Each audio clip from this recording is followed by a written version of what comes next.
படிச்சுட்டு நானே சும்மா இருக்கேன் இப்படி தான் பேசிட்டு இருக்காங்க. உண்மையாலுமே இன்ஜினியரிங் அப்படிப்பட்ட ஃபீல்டு தானே? இதே நீங்கள் சொல்கிற இன்ஜினியரிங் தான் ஏதோ ஒரு குழந்தை படிச்சுட்டு ஒரு வருஷத்துக்கு 2.25 கோடி ரூபாய் இந்த வருஷம் அதிகபட்ச சம்பளமாக வாங்கியிருக்கிறாங்க. இப்போ நல்ல மார்க் எடுத்தவனுக்கு அவங்க கேட்குற குரூப் கிடைக்குது அந்த ஸ்டூடெண்ட். நல்ல கேள்வி. இப்போ கம்மியான மார்க் எடுத்தவங்களுக்கு இந்த குரூப் படிக்கணும்னு எனக்கு ஆசை இருக்குது, எனக்கு அதில் தான் இன்ட்ரெஸ்ட். ஆனால் என்னோட மார்க் கம்மியாக இருக்கிறதுனால நான் இந்த குரூப் தான் படிச்சாகணுன்ற கிரிட்டிக்கல் சுச்சுவேஷன் இருக்குல்ல. லோ மார்க்குக்கு ஒரு இன்ஜினியரிங், ஹை மார்க்குக்கு ஒரு இன்ஜினியரிங்கிற அந்த கண்ணோட்டமே தப்பு. புதுசாக கவர்மெண்ட் மாறி இருக்கு. எந்தெந்த மாதிரி இம்ப்ரூவ்மெண்ட்ஸ் பண்ணால் இன்ஜினியரிங் டெவலப்மெண்ட் ஆகும்? சிறப்பாக இயங்காத பிரைவேட் கல்லூரிகள் எல்லாம் என்னை பொறுத்த வரைக்கும் கவர்மெண்ட் அண்டர்டேக் எடுத்து நடத்தினா நல்லா இருக்கும் அப்படிங்கிற ஒரு விஷயம் தோணுது. மாணவர்கள் வந்து சிம்பிளாக சொன்னோம்னா அங்கெல்லாம் வளரும்போது ஒரு மாணவர் எப்படி காட்டு மரம் மாதிரி வளருவார். இதே பிரைவேட் கல்லூரிகள் வளர்றத பற்றி ஒரு வீட்டில் வச்சு ரோஜா தொட்டி மாதிரி வளருவாங்க. தண்ணி ஊற்றாம மூட்டிங்கன்னா சாணியம் போயிடும். ஒரு விஷயம், பணம் இல்லைங்கிற காரணத்துக்கு மட்டும் படிப்பை வந்து விட்டுறாதீங்க. ஸோ ஏன்னா இந்த வருஷம் இப்போ நீங்கள் 4 வருஷம் போடுற எஃபோர்ட் உங்களுடைய 40 வருஷம் வாழ்க்கை உங்கள் குடும்பத்துடைய அந்த வரலாறையே மாற்றக்கூடிய ஒரு விஷயமா கூட அமையலாம். வணக்கம் மக்களே. 12th முடிச்சுட்டு இன்ஜினியரிங் படிக்கலாமா? இன்ஜினியரிங் படிச்சா உண்மையாலுமே வேல்யூ இருக்கா? ஏன்னா நிறைய பேர் சொல்றது இன்ஜினியரிங் படிக்காத, படிச்சா வேலை இல்லை, படிச்சவனே சும்மா இருக்கிறான் இப்படின்னு தான் நிறைய பேர் சொல்லிட்டு இருக்காங்க. உண்மையாலுமே இன்ஜினியரிங் அப்படிப்பட்ட ஃபீல்டா? இன்ஜினியரிங்ல எது பெஸ்ட் கோர்ஸ், எந்த கோர்ஸ் படிச்சா ஃபியூச்சர்ல நல்ல வேலை கிடைக்கும், அப்படி ஃபியூச்சர்ல நல்ல growth இருக்குன்றத பத்தி நம்ம யாருக்கிட்ட கேட்டு தெரிஞ்சுக்கிறது? அதுக்கு சொல்யூஷன் நான் சொல்றேங்க. இன்னைக்கு நம்ம இன்ஜினியரிங் ஃபீல்டுல எக்ஸ்பெக்டாகவும் பெஸ்ட் அட்வைசராகவும் இருக்க சுரேஷ் சீதாராமன் சாரை தான் மீட் பண்ண போறோம். அவர்கிட்ட இன்னைக்கு இன்ஜினியரிங்கோட டெக்னாலஜி, growth லெவல், ஃபியூச்சர்ல இதெல்லாம் பண்ணா, இந்த கோர்ஸ்லாம் பண்ணா ஃபியூச்சர் நல்லா இருக்கும்ன்றது இதெல்லாம் பத்தி அவர்கிட்ட கேட்டு தெரிஞ்சுக்க போறோம். இன்ஜினியரிங் இருக்கிற பிளஸ் அண்ட் மைனஸ் அவர்கிட்ட கேட்டு தெரிஞ்சுக்கலாம். வாங்க வீடியோக்குள்ள போலாம். சார் வணக்கம். சார் வணக்கங்க. எனக்கு ஒரு சின்ன டவுட் இருக்கு சார். எல்லாருமே வந்து இன்ஜினியரிங் படிச்சாலே வேலை இல்லை, இன்ஜினியரிங் கோர்ஸே வந்து ஒரு ட்ரோலா சினிமால ஆகட்டும், நிறைய பேர் பக்கத்து வீட்டில் இருக்கிறாகட்டும், இன்ஜினியரிங் படிக்காத, வேல்யூ இல்லை, படிச்சுட்டு நானே சும்மா இருக்கேன் இப்படி தான் பேசிட்டு இருக்காங்க. உண்மையாலுமே இன்ஜினியரிங் அப்படிப்பட்ட ஃபீல்டு தானே? இது நல்ல கேள்வி. ஆக்சுவலா இந்த தனுஷ் படம், விஐபி படம் பார்த்ததுலேருந்து நம்ம வந்து இந்த வேலையில்லா பட்டதாரிங்கிற அந்த ஒரு படத்தை பார்த்துட்டு தான் இந்த ஒரு ட்ரோலே வந்திருக்குன்னு நான் நினைக்கிறேன். அந்த படத்தோட கிளைமாக்ஸ் நிறைய பேர் பார்க்காம எந்திரிச்சு போயிருப்பாங்கன்னு நினைக்கிறேன். அதுலேயே நீங்க பார்த்தீங்கன்னா அந்த விஐபி வேலையில்லா பட்டதாரிங்கிறத விஐபி வெரி இம்பார்ட்டன்ட் பர்சன்ஸா மாற்றக்கூடிய ஒரு விஷயம் வந்து அந்த படத்தில் நடக்கும். அப்போ இன்ஜினியரிங் படிக்கிறதுனால எனக்கு வேலை இல்லைங்கிறத தாண்டி இன்ஜினியரிங்கை நான் எப்படி படிக்கிறேங்கிற ஒரு முக்கியமான ஒரு பார்ட் இருக்கு. அதில் வந்து பார்த்தீங்கன்னா அந்த படத்தோட நீங்கள் படம் ஸ்டார்ட் பண்ணனால சொல்கிறேன். அதில் பார்த்தீங்கன்னா அவருடைய அந்த ஸ்கில், அந்த தனிப்பட்ட முறையில் ஸ்கில், அவருடைய டிகிரியை தாண்டி அவருக்கு என்ன ஸ்கில் இருக்கு அப்படிங்கிறது தான் வந்து அவர் ஒரு பெரிய ஆளாக கொண்டு போய் காமிக்கும் உங்களுக்கு. ரைட்டுங்களா? அப்போ இன்ஜினியரிங் படிச்சா என்னை பொறுத்த வரைக்கும் வேலை கிடைக்காதுங்க. படிச்சா கிடைக்காது. ஏன்னா படிக்கிறதுன்னு ஒன்று இருக்கு, புரிஞ்சுக்கிட்டு படிக்கிறதுன்னு ஒன்று இருக்கு, படிச்சதை நம்ம எங்க அப்ளை பண்றோம்னு ஒன்று இருக்கு. அதுக்கு மேல வந்து அது பப்ளிக்கு போய் யூஸ் ஆகும்னு ஒரு தாட் ப்ராசஸ் இருக்கு இல்லைங்களா? இன்ஜினியரிங் கேஷுவலாக நம்ம போய் படிச்சோம் அப்படின்னா 10ஓட 11 நம்ம இருந்து வேலையை தேடக்கூடிய சூழல் இருக்கு. ஏன்னா போட்டியான உலகம் இது. ஆனால் அதை ஸ்ட்ராங்காக படிக்கிறாங்கன்னு ஒன்று இருக்குது பார்த்தீங்களா, அவங்க எப்போவுமே ரெட் கார்பெட் வெல்கம் தான். இதே நீங்கள் சொல்கிற இன்ஜினியரிங் தான் ஏதோ ஒரு குழந்தை படிச்சுட்டு ஒரு வருஷத்துக்கு 2.25 கோடி ரூபாய் இந்த வருஷம் அதிகபட்ச சம்பளமாக வாங்கியிருக்கிறாங்க.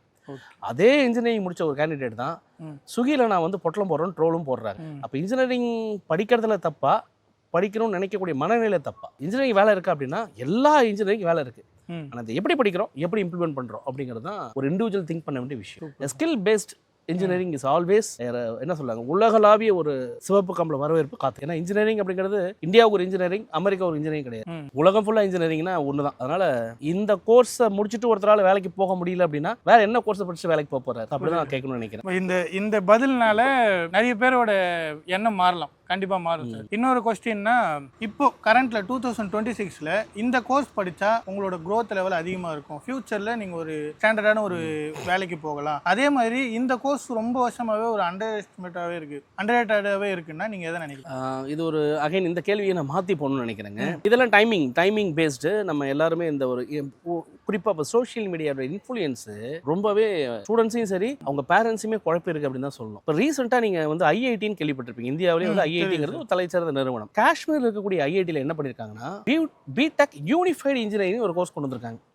யூனிஃபைடு இன்ஜினியரிங்னா இந்த இன்ஜினியரிங் தான் பெருசு, அந்த இன்ஜினியர் பெருசு சொல்றது. யூனிஃபைடுனா எல்லாம் கலந்த ஒரு இன்ஜினியரிங். அந்த பையன் என்ன படிப்பான், கம்ப்யூட்டர் படிப்பான், மெக்கானிக்கல் படிப்பான், எலக்ட்ரிக்கல் படிப்பான், எலக்ட்ரானிக்ஸ் படிப்பான், கெமிக்கல் படிப்பான், எல்லாம் சேர்ந்த ஒரு இன்ஜினியரிங். அப்போ ஃபியூச்சர்ல எப்படின்னா ஒரு வர்சடைல் எல்லாம் கலந்த ஒரு இன்ஜினியர். இந்த படம் மிருகம் பாதி மனிதம் பாதி அப்படின்னு சொல்லுவாங்க இல்லைங்களா, அந்த மாதிரி எல்லாம் கலந்த ஒரு கலவையா இருக்கக்கூடியவர் தான் இனி ஃபியூச்சர்ல வரப்போற இன்ஜினியரா இருப்பார். இந்த துறை பெருசு, இந்த துறை சின்னது அப்படின்னா நம்ம என்னைக்கு சொல்ல முடியாது. இது ஒவ்வொருத்தருடைய பேஷன், அவங்க மனசு என்ன சொல்லுது, அந்த மனசு வந்து இன்ஸ்பிரேஷனா இருக்கா இல்ல இன்ஃப்ளூயன்ஸா இருக்கான்னு பார்க்கணும். இப்போ நிறைய பேர் வந்து இன்ஃப்ளூயன்ஸ்னால தான் ஒரு கோர்ஸை செலக்ட் பண்றாங்க. சுரேஷ் சார் வந்து கோட் போட்டு வந்து அது சூப்பர் கோர்ஸ், 10 பேர் ஒரே விஷயத்தை சொல்லும்போது அது சூப்பர் கோர்ஸ் நினைக்கிறாங்க. அது நமக்கு பிடிச்சிருக்கா, அந்த கோர்ஸை படிக்கிற அளவுக்கு நமக்கு அந்த பேசிக் கெப்பாசிட்டி இருக்கா, நம்ம குடும்ப சூழ்நிலை அதை படிக்க வைக்க முடியுமா, அடுத்த கட்டத்துக்கு நகர்த்துறதுக்கு பேக்ரவுண்ட்ல நமக்கு சப்போர்ட் இருக்கா, இதெல்லாம் நிறைய விஷயங்கள் பார்க்க வேண்டிய ஒரு கட்டாயம் இருக்கு. இப்போ இன்ஜினியரிங்ல இது பெஸ்ட் அது பெஸ்ட் அப்படின்னு நம்ம சொல்றதுக்கு ஒண்ணுமே இல்லை. அதையும் தாண்டி நீங்க ஒரு கேள்வி கேட்டதுனால, நான் ஒரு சோஷியல் மீடியால இருக்கிறதுனால, இன்னைக்கு ட்ரெண்ட் என்ன சொல்லுதுன்னா,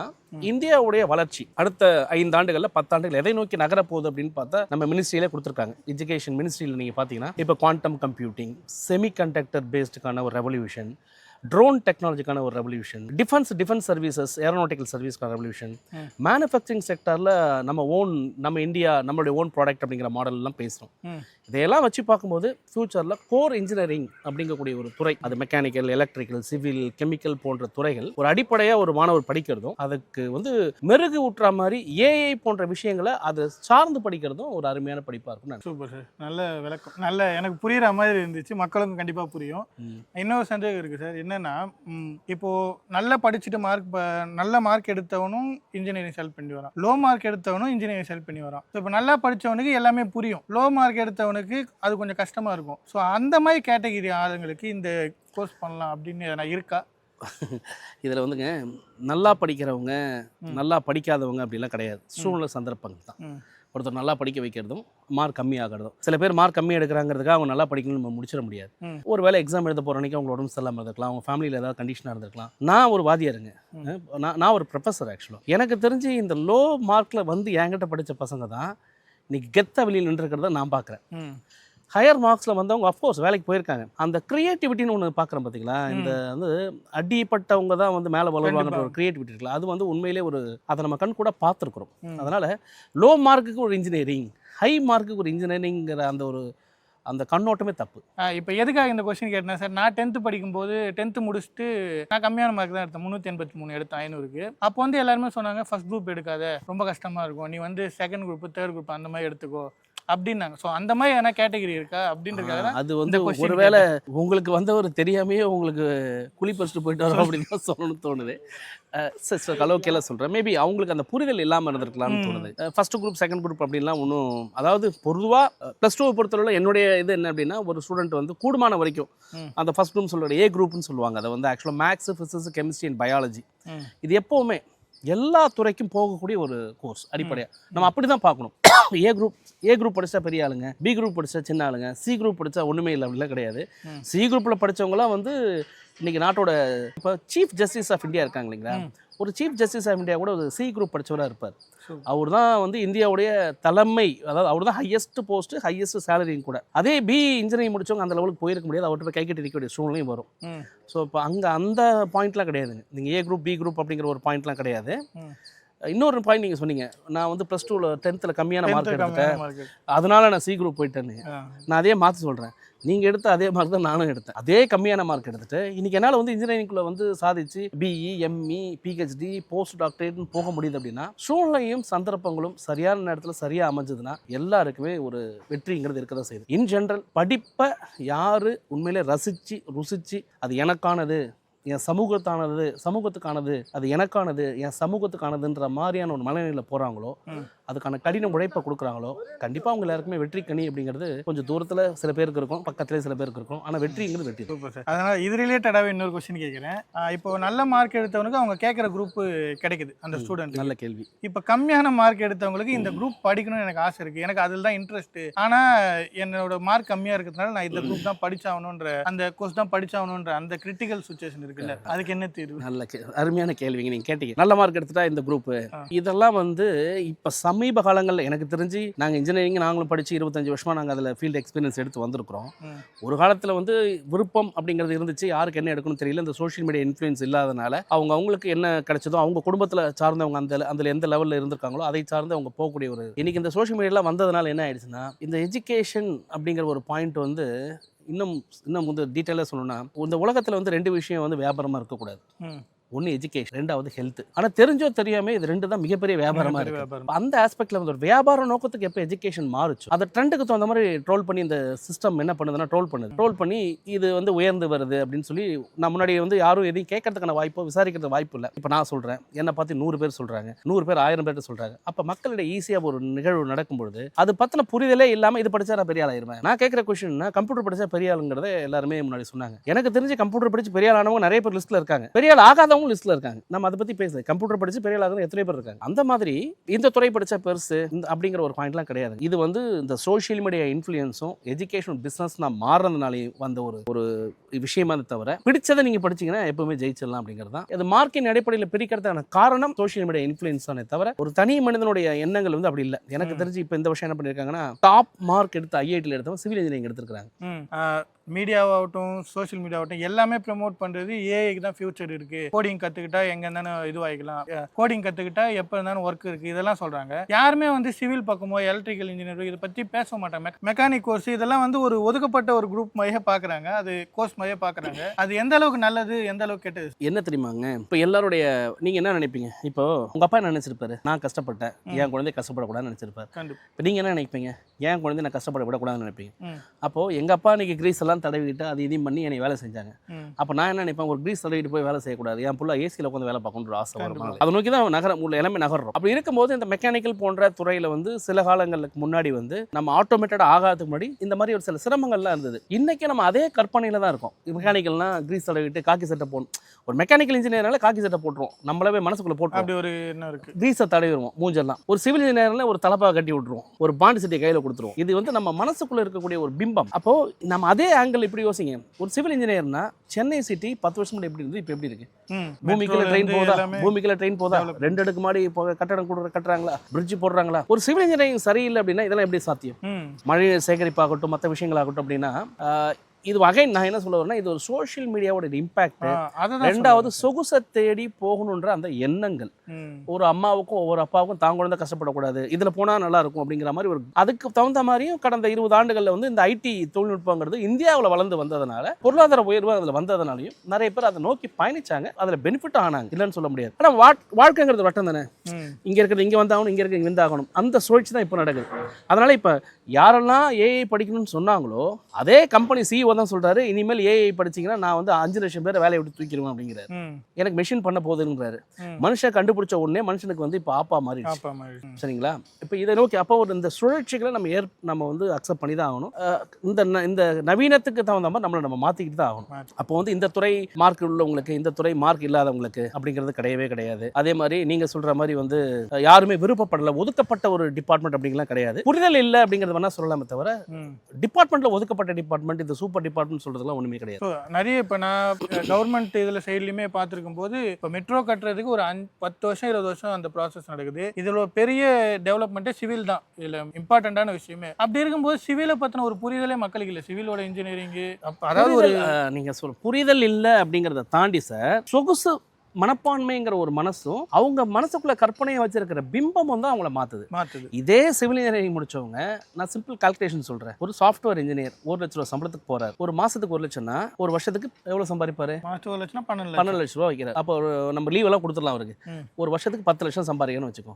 10 வருஷம் வேலை பார்த்தா 1 கோடி ரூபாய் சம்பாதிப்பாரா? 20 வருஷம் வேலை பார்த்தா 2 கோடி ரூபாய் சம்பாதிப்பாரா? 2 கோடி ரூபாய் சம்பாதிப்பார். கரெக்டுங்களா? இப்போ 20 வருஷம் ஒரு ஐடி இன்ஜினியர் போய் 2 கோடி ரூபாய் சம்பாதிக்கிறதுக்கும் இதே ஒரு சிவில் இன்ஜினியர் ஒரு பெரிய கட்டடம் கட்டுறாரு வச்சுங்க, ஒரு 100 கோடி ரூபாய் ப்ராஜெக்ட், ஒரு சிவில் இன்ஜினியருக்கு அதுல வந்து அவருடைய சேலரியோ இல்ல வந்து நீங்க பஃபராவோ என்ன எடுக்கலாம்னு நினைக்கிறீங்க? 10% எடுக்கலாம். 10% எடுக்கலாம். தெரியும், பிராக்டிகலா அது எல்லாருக்கும் தெரியும், ஃபீசிபிள் இல்லையா? அப்ப 100 கோடி ரூபாய் ப்ராஜெக்ட்ல 10% 10 கோடி ரூபாய் முடிஞ்சதா? கண்டிப்பா. ஒரு ப்ராஜெக்ட்ல 10 கோடி போட்டீங்கன்னா ஒரு ப்ராஜெக்ட் 2 வருஷம் 3 வருஷம் முடிச்சிருவீங்களா? புரியுது மேக்ஸிமம் நீங்க சொல்ற பெரிய ப்ராஜெக்ட் இருந்தாலும். அப்ப எங்க உங்களுக்கு ஃபீசிபிலிட்டி இருக்கு? இந்த புரிதல் மக்களுக்கு இல்ல.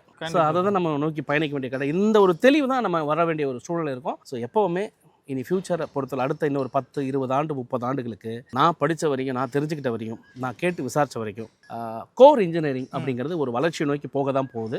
அதில் ஏஐ அப்படிங்கிறத வந்து கட்டாயமாக எல்லாரும் கற்றுக்க வேண்டிய சூழ்நிலைக்கு நம்ம தள்ளப்படுறோம். அதை நம்ம கற்றுக்கிட்டோம்னா இது ப்ளஸ் இந்த மிக்சர், நீங்கள் சொல்கிற civil plus AI, electrical plus AI, mechanical plus AI, doctor MBBS with AI, lawyer with AI, economist with AI, இப்படி பேச ஆரம்பிக்கக்கூடிய சூழ்நிலை நம்ம கூடிய சீக்கிரம் போயிடும். உங்ககிட்ட இது ரொம்ப முக்கியமான டவுட்டாக கேட்கணும் சார். உங்கள் பாயிண்ட் ஆஃப் வியூவில் கவர்மெண்ட் காலேஜுக்கும் ப்ரைவேட் காலேஜுக்கும் உள்ள டிஃப்ரென்ஷியேட் எப்படி பார்க்குறீங்க? எந்த கோச்சிங் பெஸ்ட்டாக இருக்குன்னு நினைக்கிறீங்க? இது ஒரு குழப்பமான கேள்வி தான். ஏன்னா இப்போது பேசிக்காக வந்து கவர்மெண்ட் கல்லூரிகளில் சில கல்லூரிகள் அப்படிங்கிறது வந்து பார்த்திங்கன்னா மிக மிக தரமானதாகவும் அந்த கல்லூரியில் நான் போய் சேர்ந்தாலே ஒரு பெருமைக்குரிய விஷயமாக இருக்கக்கூடிய கல்லூரிகளும் இருக்குது. அது இந்தியாவிலையும் இருக்குது, நம்ம தமிழகத்திலும் இருக்குது. சரிங்களா? அதே சமயத்தில் அதே கவர்மெண்ட் கல்லூரிகள் கேப்பாரத்து கிடக்கக்கூடிய கல்லூரிகளும் இருக்குது. நம்ம செலக்ட் பண்ணுறது தான் இருக்குது. பொதுவாக கவர்மெண்ட் கல்லூரியில் போகிறதுனால எனக்கு என்ன பெனிஃபிட் அப்படின்னா ஒரே ஒரு விஷயம், ஃபினான்ஷியல் பெனிஃபிட். ரைட்டுங்களா? ஒரு ப்ரைவேட் காலேஜில் போய் நீங்கள் ஒரு இன்ஜினியரிங் முடிக்கிறதுக்கு இன்னைய சூழ்நிலையில் ஒரு 8 லட்ச ரூபா, குறைந்தபட்சம் ஒரு 5 லட்ச ரூபா, 6 லட்ச ரூபா செலவாகுது. இதே கவர்மெண்ட் கல்லூரியில் போய் படிக்கும்போது ஒரு 1.25 லட்சம் 1.5 லட்சம் முடிச்சிருவீங்க. ஆனால் நம்ம கல்லூரி செலக்ட் பண்ண வேண்டிய இடம் இருக்குது. கவர்மெண்ட் கல்லூரிகள் எல்லாம் சூப்பர்னு சொல்லிட முடியாது, கவர்மெண்ட் கல்லூரிகள் எல்லாம் மோசம்னு சொல்லிட முடியாது. அந்த அதர் சைட் இந்த பிரைவேட் கல்லூரிகள் அப்படிங்கிற இடத்துல வந்து சில பிரைவேட் கல்லூரிகள் உண்மையிலே மிக சிறப்பாக பண்ணுறாங்க. அதுக்கு தகுந்த மாதிரி பணமும் அதிகமாக வாங்குறாங்க. குவாலிட்டி பேஸ்ட் அப்படிங்கிற பாயிண்ட்ல வராங்க. பெரும்பாலான பிரைவேட் கல்லூரிகள் வந்து கல்லூரி மாதிரி நடத்திக்கிட்டு இருக்கிறாங்க. இப்போ நம்ம இந்த செலெக்ஷன் அப்படிங்கிறது கவர்மெண்ட்டா இதுவா அப்படின்னு கேட்டிங்கன்னா, சிறந்த கல்லூரியில் படிக்கக்கூடிய ஒரு வாய்ப்பு வந்தால் கவர்மெண்ட் கல்லூரியில் தேர்ந்தெடுக்கிறது நல்லது. ஒரு வேலை அப்படி இல்லை, ஒரு சுமாரான கவர்மெண்ட் கல்லூரி எனக்கு கிடைக்குது, என்னால் பணம் கட்டக்கூடிய சூழ்நிலை ஃபேமிலியில் இருக்குன்னா சிறந்த பிரைவேட் கல்லூரியில் படிக்கிறது நல்லது. பட் பொருள் இருக்கிறவங்களுக்கு செல்ஃப் ஃபைனான்சிங் பிரைவேட் கல்லூரி, பொருள் இல்லாதவங்களுக்கு கவர்மெண்ட் கல்லூரி அப்படி தான் நம்ம சொல்ல முடியும். தரத்திலையும் கவர்மெண்ட் கல்லூரியிலும் சிறந்த கல்லூரிகள் இருக்கு, பிரைவேட் கல்லூரியிலும் சிறந்த கல்லூரிகள் இருக்கு. கவர்மெண்ட் கல்லூரியிலும் மோசமான கல்லூரிகள் இருக்கு, பிரைவேட்லயும் மிக மோசமான கல்லூரிகள் இருக்கு. இது ரிலேட்டடான இன்னொரு கொஸ்டின், பிரைவேட்ல இருக்கிற அளவுக்கு எக்யூப்மெண்ட் ஃபெசிலிட்டி அந்த கோர்ஸுக்கான அட்வான்ஸ்டான டெக்னாலஜிஸ் கவர்மெண்ட் காலேஜஸ்ல இருக்கா? அது நான் சொன்னேன் இல்லைங்களா, சில கவர்மெண்ட் கல்லூரிகள் வந்து ரிசர்ச் ஓரியன்டாக இருப்பாங்க. உதாரணத்துக்கு நம்ம கோவை கவர்மெண்ட் கல்லூரிகள் இருக்கு இல்லையா, கோவை தொழில்நுட்ப கல்லூரி, அதாவது கவர்மெண்ட் காலேஜ் ஆஃப் டெக்னாலஜின்னு சொல்லுவாங்க. இப்போ அந்த பியூர் கவர்மெண்ட். அங்கெல்லாம் பார்த்தீங்கன்னா ரிசர்ச் ஓரியன்ட் ஃபண்ட்ஸ் நிறையா உள்ள வருது. புது புது விஷயங்களை கற்றுக்கிறதுக்கான ஒரு வாய்ப்புகள் கிடைக்குது. மாணவர்கள் வந்து சிம்பிளாக சொன்னோம்னா அங்கெல்லாம் வளரும்போது ஒரு மாணவர் எப்படி காட்டு மரம் மாதிரி வளருவார். இதே பிரைவேட் கல்லூரியில் வளர்றது பார்த்தீங்கன்னா வீட்டில் வச்சு ரோஜா தொட்டி மாதிரி வளருவாங்க. தண்ணி ஊற்றாம மூட்டிங்கன்னா காணாம போயிடும். அது எந்த சூழ்நிலையும் வளர்ந்துடும். இதுதான் அதுக்கான சூழல். அதே சில கவர்மெண்ட் கல்லூரியில் அந்த ஃபெசிலிட்டி கிடையாது. அதனால தான் கிளியராக சொல்கிறேன். இப்போ ஐஐடி கவர்மெண்ட் கல்லூரி தான். ஐஐடியில் போனோம் யாருமே தோற்று போனதா இல்லவே இல்லையே. அதான் சொன்னேன், கவர்மெண்ட் கல்லூரிகள் போது அப்போ கவர்மெண்ட் கல்லூரி சிறந்ததா அப்படின்னா சில கல்லூரிகள் எங்கேயோ நிற்கிறாங்க, சில கல்லூரிகள் காணாம போயிட்டாங்க. அதை நம்ம கரெக்டாக வரையறுத்து இந்த கல்லூரிக்கு போனால் எனக்கு நல்லது கிடைக்கும்ன்ற ஒரு லிஸ்ட்டை நம்ம போட்டு தான் ஆக வேண்டிய கட்டாயம். எல்லா கவர்மெண்ட் கல்லூரிகளும் சிறந்த கல்லூரிகள் அல்ல. சரிங்களா? அதுதான் நான் உங்களுக்கான அந்த கேள்விக்கான பதிலாக சொல்கிறேன். இதை நிர்ணயிக்கிறதுக்கு 2 விஷயம் தான். ஒன்று, ஹை லெவல் மார்க் எடுத்து சில நல்ல கல்லூரிகள் போயிடணும், இல்லைனா நிறைய பணம் வச்சுட்டு சில பிரைவேட் கல்லூரிக்கு போயிடணும். இந்த 2 கட்டணம் மாட்டிங்கன்னா, பணம் இல்லாதவங்களா இருந்தீங்கனாலும் பிரைவேட்டில் பண்ண முடியாது, மார்க் இல்லாமல் இருந்தாலும் ஹையஸ்ட் கவர்மெண்ட்டில் பண்ண முடியாது. இதை வச்சு தான் நீங்கள் அதை பிரித்து எடுத்துக்க வேண்டிய கட்டாயம் இருக்குது. ஓகே சார், புதுசாக கவர்மெண்ட் மாறி இருக்குது. இப்போ புதுசாக வந்திருக்க அமைச்சருக்கு இந்த எக்ஸ்பீரியன்ஸ் வந்து புதுசு தான். எந்தெந்த மாதிரி இம்ப்ரூவ்மெண்ட்ஸ் பண்ணால் இன்ஜினியரிங் டெவலப்மெண்ட் ஆகும்னு நினைக்கிறீங்க? நம்ம அப்படி யாரையுமே குறைச்சி சொல்ல முடியாது. என்னை பொறுத்த வரைக்கும் இப்போ தற்போது இருக்கக்கூடிய ஐடியாஸ் இதெல்லாம் பண்ணலாம். முன்னாடி இருக்கக்கூடிய அரசாங்கமும் சிறப்பாக தான் சில செயல்பட்டு கொண்டு. உதாரணத்துக்கு வந்து இந்த நான் முதல்வன் ஸ்கீம் சொல்லி ஸ்கில் பேஸ்ட் கொடுத்தது நல்லா இருந்தது. 7.5% சொல்லி ஏழை மாணவர்களுக்கு கொடுத்த ஸ்கீம் நல்லா இருந்தது. அந்த மாதிரி வந்து நிறைய ஸ்காலர்ஷிப் ஸ்கீம்ஸ் வந்து கவர்மெண்ட் இன்ட்ரோடியூஸ் பண்ணாங்க. மகளிருக்கான சிறப்பு திட்டங்கள்லாம் கொடுத்துருந்தாங்க. அதெல்லாம் வரவேற்கக்கூடிய விஷயம் தான். இவங்க வந்திருக்கிற கவர்மெண்ட், புது கவர்மெண்ட் ரொம்ப நல்லா தான் பண்ணிட்டு இருக்காங்க. அந்த எல்லா விஷயங்களும் வருது. கவர்மெண்ட் என்ன பண்ணணும் அப்படின்னா, கவர்மெண்ட் கல்லூரிகளை இன்னும் கொஞ்சம் தரம் வந்து மேம்படுத்தணும். அதுக்கான முதல் இன்வெஸ்ட்மெண்ட் எடுக்க வேண்டிய ஒரு கட்டாயம் வந்து இருக்கு. இன்னும் நிறைய தமிழகத்தில் வந்து கவர்மெண்ட் கல்லூரிகளை அதிகப்படுத்தணும். சிறப்பாக இயங்காத பிரைவேட் கல்லூரிகள் எல்லாம் என்ன பொறுத்த வரைக்கும் கவர்மெண்ட் அண்டர்டேக் எடுத்து நடத்தினா நல்லா இருக்கும் அப்படிங்கிற ஒரு விஷயம் தோணுது. ரிசர்ச் ஆஸ்பெக்ட்ல நம்ம மாணவர்களுக்கு வந்து நிறைய படிக்கக்கூடிய மாணவர்களுக்கு, பணம் இல்லாத மாணவர்களுக்கு அவங்களுக்கு ஒரு நல்ல ஒரு லைஃப் கொடுத்து, ஒரு எளிமையான ஒரு படிக்கிறதுக்கான ஒரு வாய்ப்பை ஏற்படுத்தி கொடுத்தால் கண்டிப்பாக வந்து இன்னும் நம்ம வளர்ச்சி நோக்கி போக தான் போகிறோம். ஏன்னா தமிழ்நாடு வளர்கிறது, இந்தியா வளர்கிறது, இந்தியாவை வைத்து உலகம் வளர போகுது அப்படிங்கிற நம்பிக்கையோடு போயிட்டு இருக்கிறோம். ஸோ கண்டிப்பாக வந்து நிறைய கவர்மெண்ட் கல்லூரிகள் வரணும். இன்னும் 60% ஏழை மாணவர்களுக்கு ஒன்றுமே புரியாமல் கஷ்டப்படக்கூடிய ஃபேமிலிங்களாம் இருக்காங்க. அவங்களுக்குலாம் ஒரு நல்ல சரியான பண உதவி கிடைக்கணும். ஆனால் கவர்மெண்ட் கல்லூரி வந்தால் மட்டும் பார்த்தா தரத்தோடு வரணுங்கிற ஒரு பாயிண்ட்டு தான் இன்றைக்கி இருக்கக்கூடிய அரசாங்கத்துக்கு ஒரு சஃபிஷியன்ட் நம்ம வைக்கிறோம். Super sir. சார், ரொம்ப ஒரு இம்பார்ட்டண்ட்டான கொஸ்டின். ஒரு சாதாரண நடுத்தர குடும்பத்தில் இருக்கவங்களுக்கு ஒரு பிரைவேட் காலேஜ், அவங்களுக்குன்னு ஒரு எய்ம் இருக்கும்ல, இந்த காலேஜில் நம்ம பையன் படிக்கணும்ட்டு. அப்படி ஒரு காலேஜில் சேர்க்கறதுன்றது ஒரு பெரிய கனவாகவே இருக்குது. இவ்வளோ ஃபீஸ் ஸ்ட்ரக்சரு இப்படி சேர்க்கணுன்றது, அது எப்படி பார்க்குறீங்க? இவ்வளோ பெரிய ஃபீஸ் ஸ்ட்ரக்சருக்கான அந்த ரீசன் எப்படி பார்க்குறீங்க? சார், அதுக்கு தான் ஒரு வழி இருக்குங்களே. ஹையஸ்ட் மார்க் எடுத்துகிட்டு போயிட்டீங்கன்னா இல்லை எல்லா கல்லூரிலையும் உங்களுக்கு ஸ்காலர்ஷிப்பே தராங்களே. ஸ்காலர்ஷிப்பே தராங்க. படிக்க முடியாத குழந்தைங்களால தான் பணம் கட்ட வேண்டிய சூழ்நிலைக்கு தள்ளப்படுறாங்க. நீங்கள் நல்ல மார்க் எடுத்து போயிட்டீங்க அப்படின்னு சொன்னால் ஸ்காலர்ஷிப்பில் இன்றைக்கி பிரைவேட் கல்லூரியில் நிறைய வரவேற்கக்கூடிய ஸ்காலர்ஷிப்ஸ் நிறைய கொடுப்பீங்க. ஒரு 180 மார்க் எடுக்கிறாங்க, 190 எடுக்கிறாங்க, ஏன் 175 மார்க் எடுக்கிறவங்க கூட கொடுத்துட்டு தான் இருக்கிறாங்க. ஒன்று நம்ம அங்கே படிப்புக்கு போயிடணும், இல்லைன்னா ஏற்கனவே பையன் படிக்கிறான்னு பணத்தை வந்து பேக் பண்ண ஆரம்பிச்சிடணும். இது 2மே வந்து டக் ஆஃப் தான். அது நமக்கு எட்டாக்கனியாக இருக்குது அப்படின்னு நம்ம சொல்லவே முடியாது. அதுக்கு தான் அரசாங்கம் நிறைய உதவி செய்கிறாங்க, ஸ்காலர்ஷிப்ஸ் கொடுக்குறாங்க, ஏன் பேங்க் லோன் 7 லட்ச ரூபா வரைக்கும் கொடுக்குறாங்க. கல்வியை நீங்கள் படிச்சு தான் ஆகணும் அப்படின்னா முடியாத பட்சத்தில் அட்லீஸ்ட் லோன் எடுத்து படிங்க அப்படிங்கிறாங்க. இன்ஜினியரிங் இன்னைக்கு படிக்கிறதுக்கு 7 லட்சம் 8 லட்சங்கிறது நீங்கள் சொல்கிற அந்த பிரைவேட் கல்லூரிகளுக்கு போதுமானதாக தான் இருக்குது. அந்த மாதிரி ஒரு கல்லூரிகளை மட்டும் எடுத்து அதுக்காக போய் 20 லட்சம் கொடுத்து படித்தா நான் பெரிய ஆயிடுவேன், நான் 10 லட்சம் டொனேஷன் கட்டினா பெரிய ஆயிரும் அப்படிங்கலாம் கிடையாது. அது நம்மகிட்ட பணம் இருக்குன்னு காமிக்கிறதுக்காக இருக்கலாமே தவிர 20 லட்சம் படித்தவங்க எல்லாமே பெரிய ஆளானதா ஹிஸ்ட்ரியே இல்லைங்க. அதனால் கவர்மெண்ட் கொடுக்கக்கூடிய சலுகைகள் எடுத்துக்கிட்டு லோன் எடுத்துக்கிட்டு உங்களால் என்ன பண்ண முடியுமோ அந்த லெவலுக்கு ஒரு விஷயம் பணம் இல்லைங்கிற காரணத்துக்கு மட்டும் படிப்பை வந்து விட்டுறாதீங்க. ஸோ ஏன்னா இந்த வருஷம் இப்போ நீங்கள் 4 வருஷம் போடுற எஃபோர்ட் உங்களுடைய 40 வருஷம் வாழ்க்கை உங்கள் குடும்பத்தினுடைய அந்த வரலாறையே மாற்றக்கூடிய ஒரு விஷயமா கூட அமையலாம். ஸோ அந்த மாதிரி தான் பண்ணணும் அப்படின்னு நான் நினைக்கிறேன். உங்கள் கேள்விக்கு நான் பதில் சொல்ல நினைக்கிறேன் சார். இன்னொரு டவுட் சார், இது ரிலேட்டடாகவே கேட்குறேன். புது கவர்மெண்ட்டோட கல்வித்துறை அமைச்சர் வந்து இந்த ஸ்கூல் அண்ட் காலேஜஸில் ஹை ஸ்ட்ரக்சரில் வாங்குற ஃபீஸை நம்ம கவர்மெண்ட்டில் கம்ப்ளீட்டாக நம்ம அதுக்கான ஆக்ஷன் எடுப்போம், அதை வந்து குறைப்போம்னு சொல்லியிருக்காங்க. இது எந்த அளவுக்கு சாத்தியம்னு நினைக்கிறீங்க? நடக்குமா? நடக்க வாய்ப்பு இருக்கா? உண்மையிலே எனக்கு அரசியல் தெரியாதுங்க, இருந்தாலும் நீங்கள் கேட்டதுனால சொல்கிறேன். ஒரு கவர்மெண்ட் முடிவு பண்ணால் எந்த அளவுக்குன்னா இப்போ சமீபத்தில் வந்து நாங்கள் லஞ்சம் வாங்க மாட்டோம், லஞ்சம் இல்லாத ஒரு அரசு கொண்டு வருவோம்னு சொன்னாங்க. நான் இப்போ கேள்விப்பட்ட வரைக்கும் அதுக்கு ரொம்ப குறைஞ்ச மாதிரி தான் தெரியுதுங்க. ரைட்டுங்களா? அந்த மாதிரி ஒரு ஆக்ஷன் எடுக்கணும்னு சொல்கிறாங்க. இப்போ என்னன்னா சில நேரங்களில் கவர்மெண்ட்டுக்கு அவங்க பணம் கொடுக்கறதுனால தான் காலேஜே பணம் வாங்க வேண்டிய ஒரு கட்டாயத்தில் இருக்கிறாங்க. எனக்கு எந்த அப்ரூவல் ப்ராசஸுக்கு பணம் வேண்டாம், எதுவும் வேண்டாம், நீ பண்ணிக்கோன்னு சொல்லி அவங்க எல்லாமே ஃப்ரீ பண்ணி கொடுத்துட்டோன்னு வைங்களேன், மேபி நடக்கிறதுக்கு சாத்தியம் இருக்குன்னு தான் நான் நினைக்கிறேன். பட் அதுக்கு என்னன்னா ஒரு ரெகுலேட்டரி பாடி மாதிரி போட்டு பிரைவேட் கல்லூரிகள்லாம் இப்போவே இருக்குது, ஃபீஸ் ஸ்ட்ரக்சர் அப்படிங்கிறதுலாம் இருக்குது, ஆனால் அது கரெக்டாக வந்து வரல. ஒரு ஃபீஸ் ஸ்ட்ரக்சர் போட்டு நாமினலாக ஒரு கல்லூரி நடத்தணும், ஒரு நிர்வாகம் பண்ணணும்னா என்ன செலவாகுங்கிறத அரசாங்கம் ஒரு பெரிய குழு அமைச்சு அதை பர்ஃபெக்டாக கால்குலேட் பண்ணி கல்லூரிகளுக்கும் நஷ்டம் இல்லாமல் பெற்றோர்களுக்கும் நஷ்டம் இல்லாமல் ஒரு சரிசமமாக பண்ணால் ஒரு மிகப்பெரிய வளர்ச்சி நோக்கி நம்ம பண்ணலாம். இதை அரசாங்கம் பண்ணணும்னு நான் நினைக்கிறேன். உங்ககிட்ட பேசினதில் ஒரு கிளாரிட்டி கிடைச்சது சார். இருந்தாலும் இந்த வீடியோவோட தொடக்கத்துக்கான நோக்கம் என்னென்னா, கடைசியாக ஒரு ஃபைனல் கொஸ்டின், இன்ஜினியரிங் படிக்கலாமா? படித்தா அவங்களுக்கு ஃபியூச்சர் இருக்கா? இதுக்கு மட்டும் ஒரு பதில் என்ன சொல்லுவீங்க? ஒரு இன்ஜினியராக என்ன இந்த கேள்வி கேட்டிங்கன்னா என்ன பதில் சொல்லுவேன்? இன்ஜினியரிங் அப்படிங்கிறது வந்து உலகத்தில் ஒரு மாற்றத்தை கொண்டு வரதுக்கான ஒரு அடிப்படையான ஒரு படிப்பு நான் நினைக்கிறேன். கண்டிப்பாக உலகம் மாறிக்கிட்டே தான் இருக்கு, நம்ம எல்லாம் பார்த்துட்டு தான் இருக்கும். ஒரு பொறியாளர் இல்லை அப்படின்னா இந்த உலகம் இயக்கம் அப்படிங்கிறது நம்ம ஒரு மாறுபட்ட இயக்கத்தை பார்க்க முடியாது. ஸோ பொறியியல் படிக்கலாமா, இன்ஜினியரிங் படிக்கலாமா? 100% இல்லைங்க, 200% இன்ஜினியரிங்கை தவிர வேறு என்ன படிக்கலாம் நீங்கள் சொல்லுங்களேன்? படிக்கலாம், இன்ஜினியரிங் படிக்கலாம் கான்ஃபிடென்ட்டாக. கட்டாயமாக இன்ஜினியரிங் அப்படிங்கிறத டெஃபினட்டாக படிக்கலாம். ஸோ இன்ஜினியரிங் அப்படின்னாலே ஒரு மாஸ்டர் மைண்ட். ஸோ இந்த உலகத்தில் ஒரு மாற்றம் கொண்டு வர முடியும் அப்படின்னா ஒரு பொறியாளரால் தான் அது முடியும். டெஃபினட்டாக engineering is always best then any course அப்படின்னு நம்ம சொல்லுவோம். ஒரு நிமிஷம் கூட யோசிக்காதீங்க. உங்களுக்கு ஒரு பொறியியல் படிக்கிறதுக்கான ஒரு வாய்ப்பு கிடைச்சா லைஃப்பில் அதை மிஸ் பண்ணக்கூடாது. அதை ருசிச்சு உங்களால் ஒரு மாற்றத்தை சமுதாயத்துக்கு கொடுக்க முடியுமா யோசிச்சு பாருங்களேன். கடவுள் அப்படி ஒரு வாய்ப்பு உங்களுக்கு கொடுக்குறாரு, நீங்கள் ஏற்றுக்க வேண்டாம்னு சொல்ல போகிறீங்க. அதை சேலஞ்சாக எடுத்து பாருங்கள். உலகத்தில் ஒரு மாற்றம் நடக்க போகுது, அது உங்களாலோட நடக்கலாம் இல்லையா? கண்டிப்பாக சார். வாழ்க வளமுடன் sir. Thank you, thanks for the time.